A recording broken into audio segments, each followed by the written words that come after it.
4 and 5. You know, I want to welcome here to my backyard. You say, what are you doing, Pastor Craig? It's hot. I'm tired. I don't want to be out here. But, you know, today I'm going to just share with you a little bit of my physical regimen. Each day, you know, we have a daily routine, right?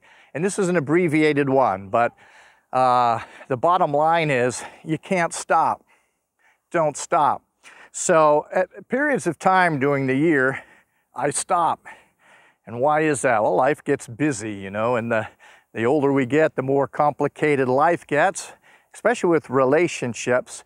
You know, we just don't have the same time to develop some of those things personally we want to develop.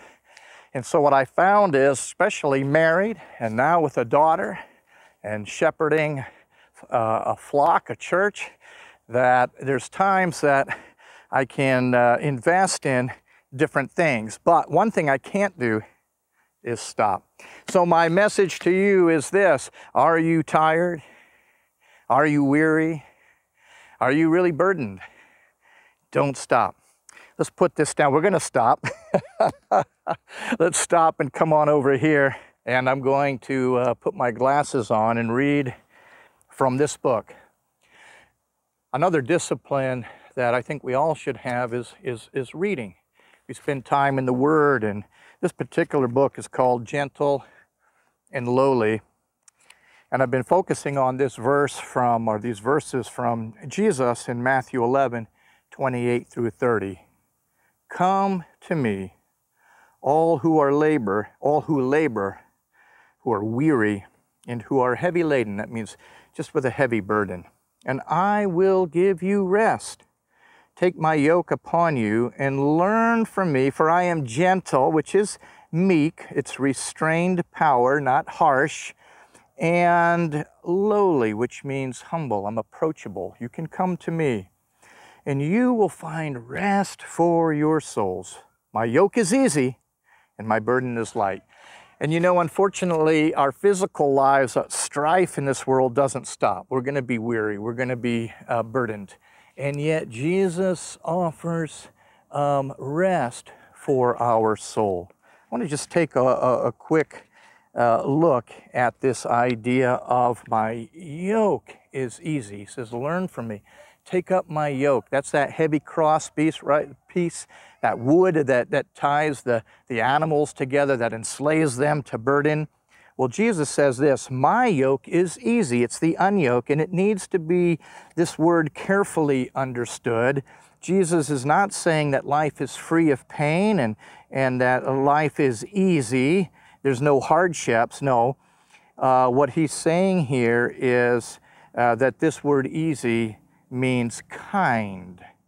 In the midst of hardship, he offers kindness. For example, Ephesians 4:32 says this: be kind to one another, tender-hearted.